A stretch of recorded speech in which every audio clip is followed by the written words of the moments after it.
Jesus. Subalit ang bukal ng buhay ay bumanong para sa mga kaluluwa at ang karagatan ng awa ay bumugso para sa sanlibutan. O bukal ng buhay, walang hanggang awa ng Diyos, yakapin mo ang sangkatauhan at ibuhos mong ganap ang iyong sarili para sa aming lahat.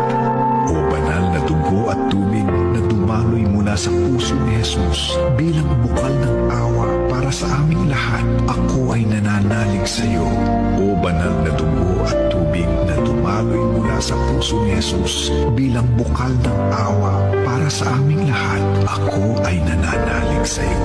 O banal na dugo at tubig na dumaloy mula sa puso ni Jesus bilang bukal ng awa para sa aming lahat, ako ay nananalig sa iyo.